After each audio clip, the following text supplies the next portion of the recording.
दोस्तों, इस कहानी को जरा ध्यान से सुनिए क्योंकि यह कहानी आपके जीवन भर काम आएगी।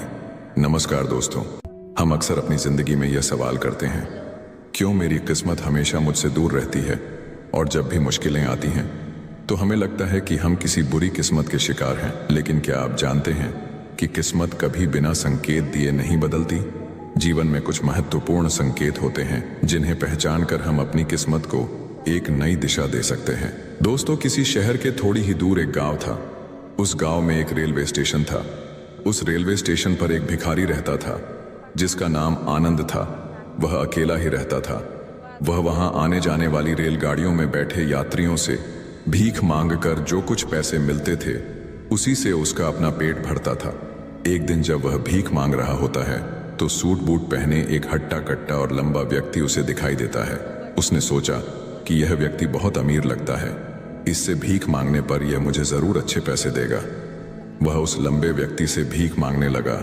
भिखारी को देखकर उस लंबे व्यक्ति ने कहा, तुम हमेशा मांगते ही रहते हो क्या? कभी किसी को कुछ देते भी हो?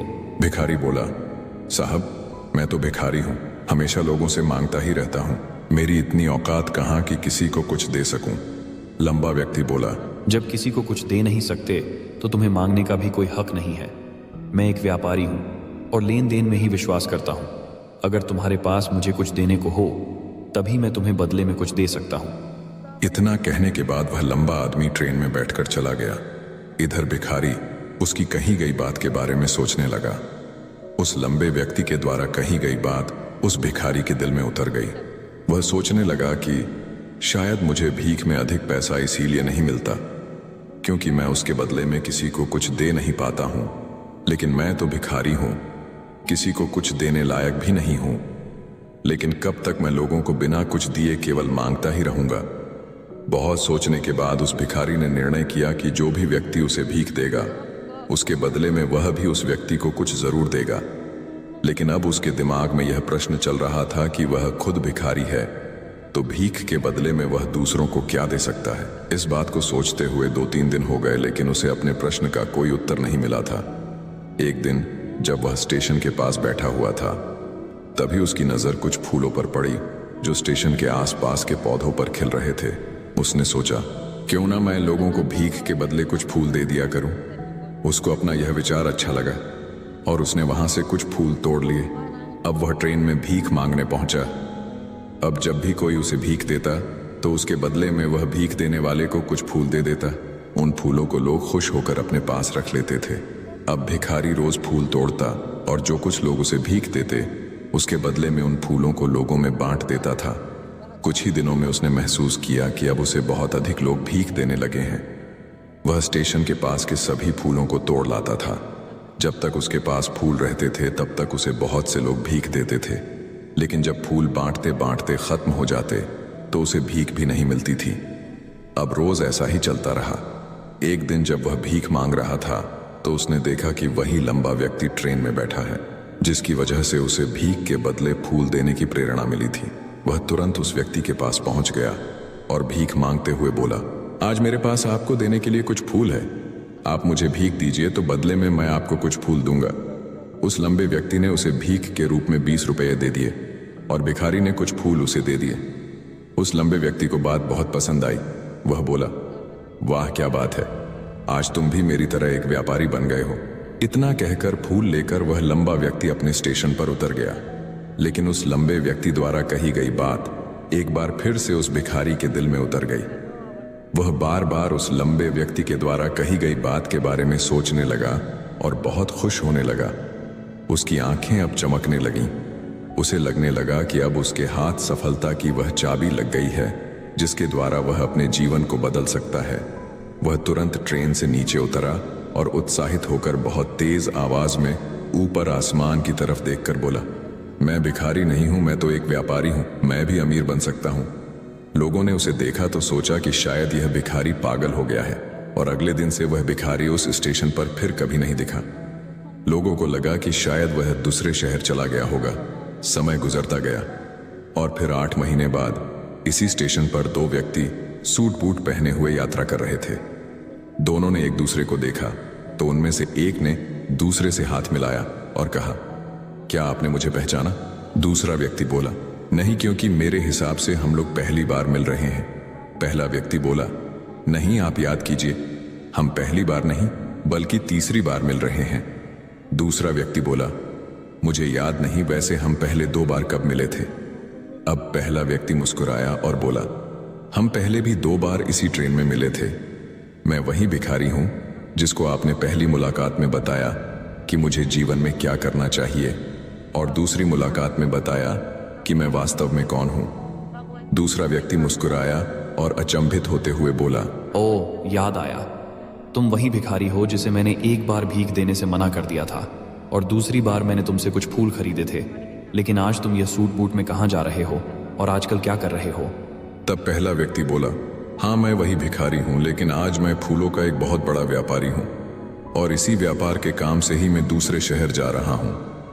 कुछ देर रुकने के बाद वह फिर बोला, आपने मुझे पहली मुलाकात में प्रकृति का वह नियम बताया था जिसके अनुसार हमें तभी कुछ मिलता है जब हम कुछ देते हैं। लेन देन का यह नियम वास्तव में काम करता है। मैंने यह बहुत अच्छी तरह महसूस किया है, लेकिन मैं खुद को हमेशा भिखारी ही समझता रहा। इससे ऊपर उठकर मैंने कभी सोचा ही नहीं, और जब आपसे मेरी दूसरी मुलाकात हुई तब आपने मुझे बताया कि मैं एक व्यापारी बन चुका हूं। अब मैं समझ चुका था कि मैं वास्तव में एक भिखारी नहीं बल्कि व्यापारी बन चुका हूं। मैंने समझ लिया था कि लोग मुझे इतनी भीख क्यों दे रहे हैं, क्योंकि वह मुझे भीख नहीं दे रहे थे बल्कि उन फूलों का मूल्य चुका रहे थे। सभी लोग मेरे फूल खरीद रहे थे क्योंकि इससे सस्ते फूल उन्हें कहाँ मिलते। मैं लोगों की नजरों में एक छोटा व्यापारी था, लेकिन मैं अपनी नजरों में एक भिखारी ही था। आपके बताने पर मुझे समझ आ गया कि मैं एक छोटा व्यापारी हूं। मैंने ट्रेन में फूल बांटने से जो पैसे इकट्ठे किए थे उनसे बहुत से फूल खरीदे और फूलों का व्यापारी बन गया। यहाँ के लोगों को फूल बहुत पसंद है और उनकी इसी पसंद ने मुझे आज फूलों का बहुत बड़ा व्यापारी बना दिया।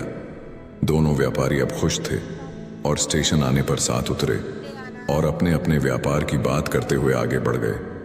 दोस्तों, यह कहानी हमें जीवन की एक बड़ी महत्वपूर्ण शिक्षा देती है।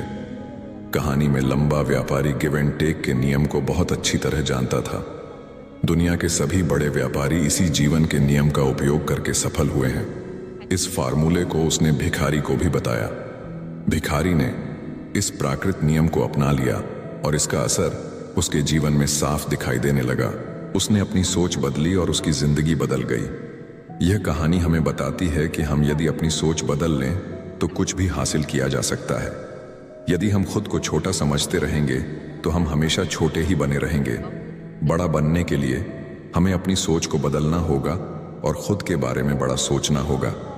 कहानी का सार यह है कि सफलता आपकी सोच में छुपी होती है।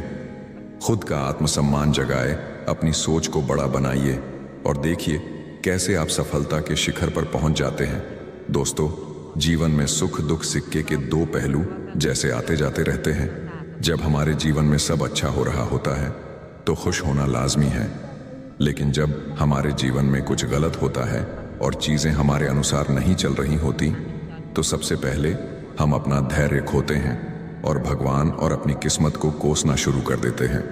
यानी उस समय हमें सिर्फ और सिर्फ अपना दुख नजर आता है और उस दुख के अंदर जो थोड़ा बहुत हमारे पास है हम उसे भी खो देते हैं। यानी दोस्तों, इस समय अंतर आता है सोच का, यानी सकारात्मक सोच और नकारात्मक सोच। यदि हम यहाँ नकारात्मक दृष्टिकोण से सोचे तो हम बड़ी आसानी से नकारात्मकता का शिकार हो जाते हैं और चीजें खुद ब खुद खराब होने लगती हैं। और यही नकारात्मक सोच हमारे दुख का असली कारण बनती है और हमारी सफलता का सफर यहीं रुक जाता है। इसलिए दोस्तों, यहाँ पर सबसे जरूरी बात यह है कि अगर आप किसी परेशानी या दुख की वजह से दुखी हो तो सबसे पहले अपनी सोच को सकारात्मक रखो। और अगर आप सच्चे और परिश्रमी व्यक्ति हो और अपने लक्ष्य के लिए मेहनत करना जानते हो तो इन असफलताओं के सकारात्मक पक्ष को देखने की कोशिश करो। बस धैर्य रखो और मेहनत करते रहो। ठीक जैसे ऊपर कहानी में वह व्यक्ति गरीब जरूर था, लेकिन वह बड़ा मेहनती भी था। बस धैर्य रखो और मेहनत करते रहो। ठीक जैसे ऊपर कहानी में वह व्यक्ति गरीब जरूर था, लेकिन वह बड़ा मेहनती भी था। दोस्तों, हमेशा सकारात्मक रहो। सुखी होने पर घमंड ना करो और दुखी होने पर यह याद रखो कि जैसे सुख हमेशा टिका नहीं रहता, ठीक वैसे ही यह दुख भी नहीं रहेगा। न सुख हमारे हाथ में है और ना दुख, और जो हमारे हाथ में है ही नहीं उस पर ध्यान क्यों देना। अगर कुछ आपके हाथ में है तो वह है मेहनत, इसीलिए बस आप अपनी मेहनत पर ध्यान दो। और वैसे भी जिस व्यक्ति का पूरा ध्यान अपनी मेहनत के ऊपर होता है उसका ध्यान कभी अपने दुख या नकारात्मक चीजों की तरफ जा ही नहीं सकता, और इसलिए ऐसा व्यक्ति हमेशा सकारात्मक ही रहता है। और यही सकारात्मक सोच एक दिन हमारे सब दुखों को खत्म कर देती है। तो दोस्तों, आशा करता हूं कि इस कहानी से आपको बहुत कुछ सीखने को मिला होगा। अगर वीडियो आपको अच्छी लगी हो तो वीडियो को लाइक और इस वीडियो को अपने दोस्तों के साथ शेयर जरूर करें, और हमारे इस चैनल को सब्सक्राइब करना ना भूलें। आपका एक लाइक और सब्सक्राइब हमें आगे बढ़ने के लिए मोटिवेट करेगा। अगर आपके अपने कुछ विचार हो तो हमें कमेंट बॉक्स में कमेंट करके जरूर बताएं। तो मिलते हैं अगली कहानी में। मस्त रहे और स्वस्थ रहे और देखते रहे नई वीडियोस। धन्यवाद।